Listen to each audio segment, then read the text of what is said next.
Welcome back everybody. Well, it's that time of year to start overwintering the plants in the garden. It's actually quite nice today, but from tomorrow the temperatures are really dropping and it even gets to 3 degrees one of the nights this week, so it's getting pretty chilly. So today my plan is to overwinter my red Abyssinian banana, my Colocasia, Esculenta and my Caladiums, and then I'll be keeping an eye on the weather over the next few weeks because it will soon be time to overwinter some of the other plants in the garden, which I'll also be showing you on video. So my plan is to dig up this banana and dry store it inside, although if you do have the room you could just simply overwinter it inside in your living room or a conservatory, but I don't have the space, so I'm going to be chopping it back and overwintering it in a paper bag in the cupboard.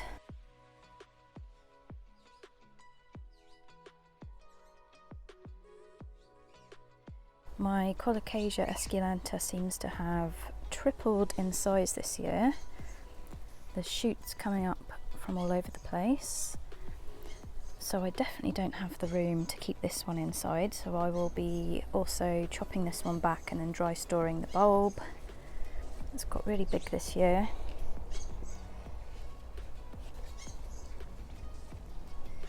And then I'll show you the Caladiums. I've got a small one here. This is actually a red flash. And it looks completely different to the red flash that I've got inside in my living room, which is absolutely huge. And it doesn't have as much of the red on it. I've got a couple of Caladiums at the back here in pots. These are starting to look a little bit sad now because it hasn't been as warm. So I'll be digging these up.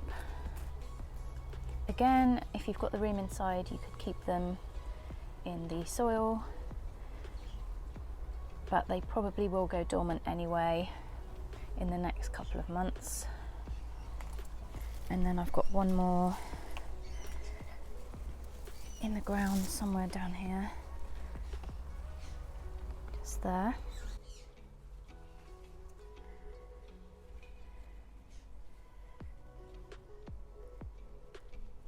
I thought I'd show you my hibiscus because I think these are the last flowers on it now. Oh no, there's a couple more.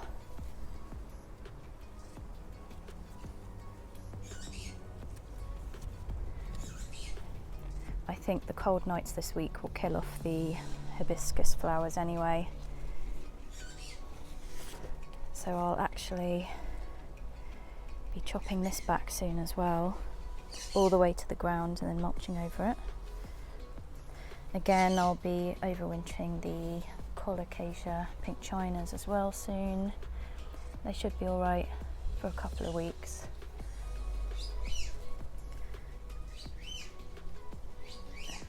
Bananas all doing really well this year. This one is absolutely huge.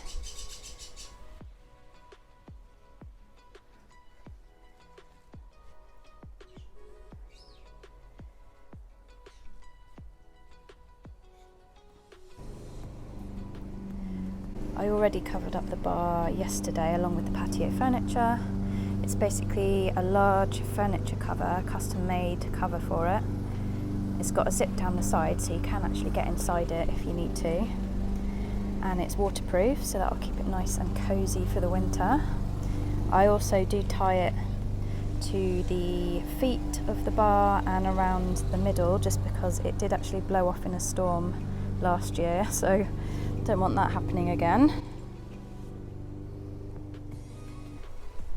So I think I'm going to start with the Colocasia Esculenta. Going to be digging it up and then I'll show you what to do with it.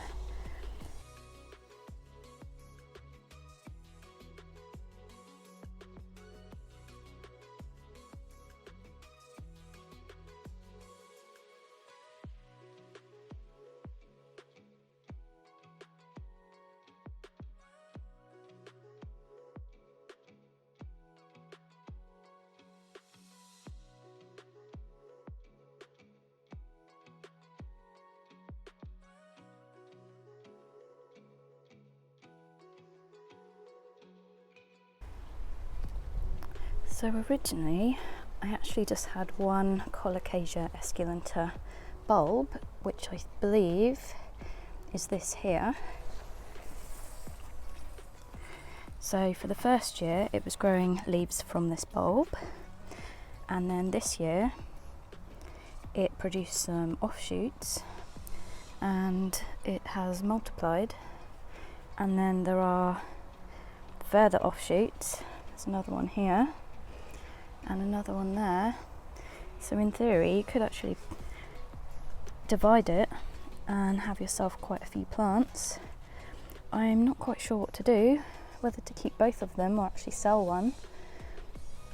I'll have to have a think about that, because I don't think I'm going to have the room next year to plant two. So you're going to have to try and get as much of the soil off the roots as possible. It actually doesn't matter if you cut off the roots, because it will grow new ones when you replant it next spring. As long as you've got the main bulb, it's fine to actually remove some of the roots. So I'm just going to try and shake as much of this soil off as possible. You can wash it down, rinse it, but ideally you don't want to be getting it too wet, because we are going to be dry storing this. So I'm just going to try and remove as much of the soil as possible. Next up, we are going to be trimming off these awesome leaves. Yes, I know it's sad, but don't worry, it's going to come back bigger and better next year. It has to be done unless you actually have the room to keep something like this in your house and you can provide it with the warmth and the light it requires. I definitely don't. So I'm going to be trimming off the leaves as close to this part as possible, probably about here. And then I'm going to be letting this dry out. I do need to trim some of these roots off and remove a bit more of the soil. You can see there's another shoot coming up there. Got one coming from here. This is too small to be taken off as it is, so I'd recommend just leaving that on.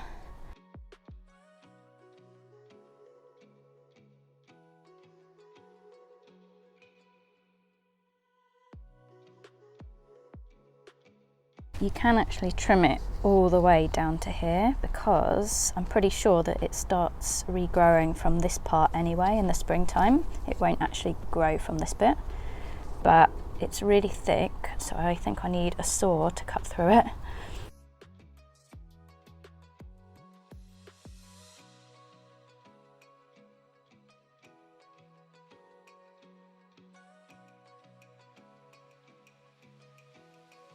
I'm going to be doing exactly the same with this banana. So I'll be chopping back the leaves, and then once you've dug it up, it's recommended to turn it upside down and make sure that any water that's sitting inside it has drained out. I've actually tried avoiding watering this plant for the last week or so to make sure that it's not wet.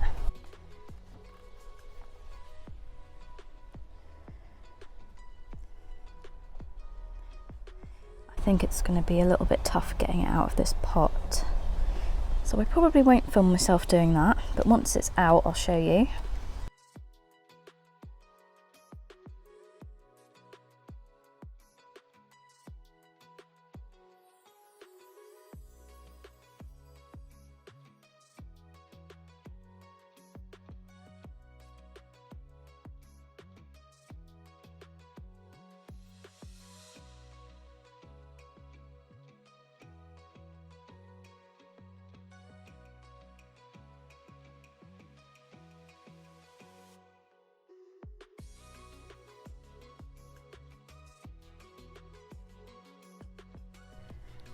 Okay, so I finally got it out of the pot.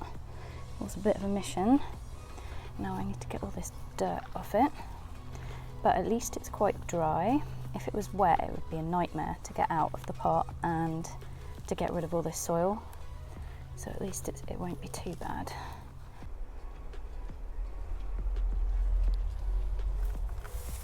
So I've tried to remove as much soil as possible, given the roots a little trim. And now I'm just going to leave it here upside down, just to make sure if there is any water sitting inside it will drain out, but only if it's nice and warm and sunny. Obviously if it's cold and wet outside, then you're going to need to bring it inside or put it in a shed or a garage or something. But luckily mine has already dried out, so I don't think we'll be getting any water coming out of it. So I've just dug up the caladiums. So again with these you just need to remove as much soil as possible. You can give the roots a trim, and then we're going to be cutting off the leaves and dry storing the bulb.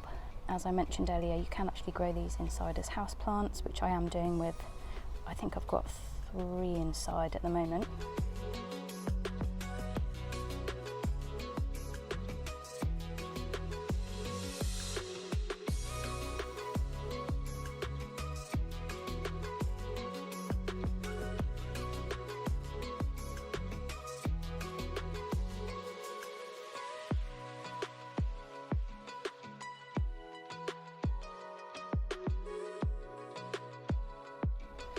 But they will actually go dormant for the winter anyway.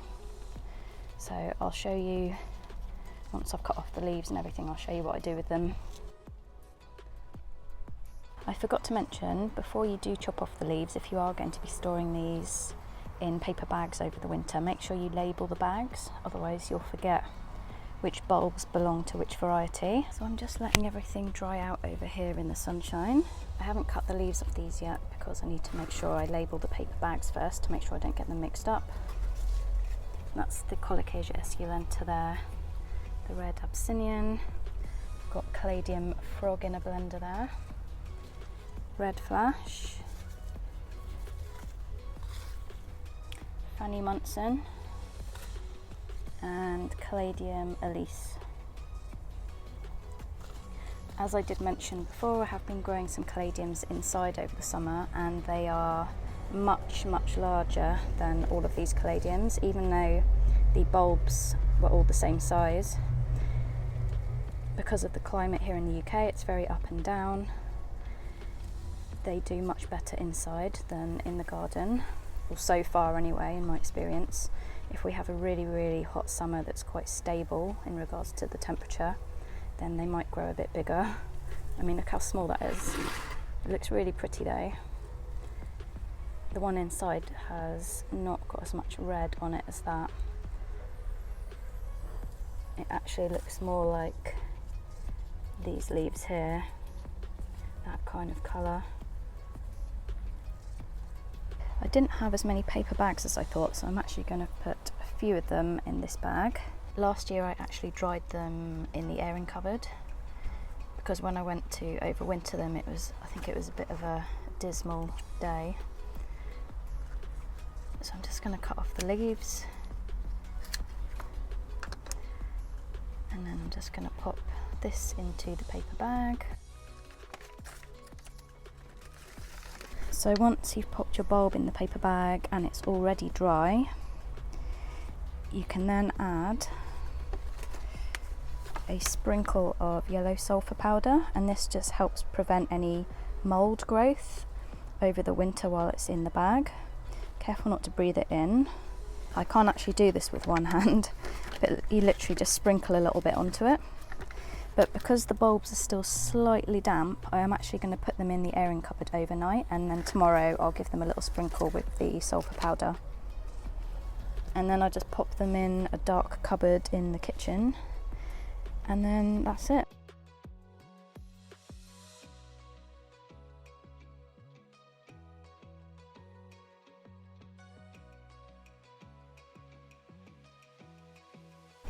Now I need to tidy up the carnage.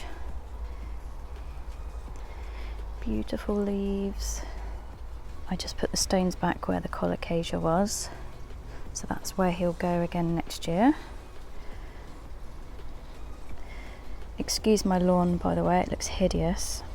I had a real problem with it this year. I had leather jacket grubs, and I managed to sort it out for a bit, but you can tell that they have destroyed the lawn again because it's really patchy and awful.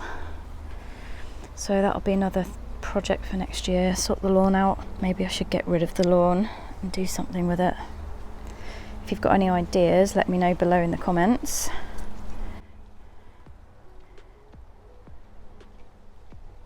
So part 2 of this video will be overwintering the bananas and the Colocasia pink china, tree fern, gunnera, and what else? Hosta, and the cannas.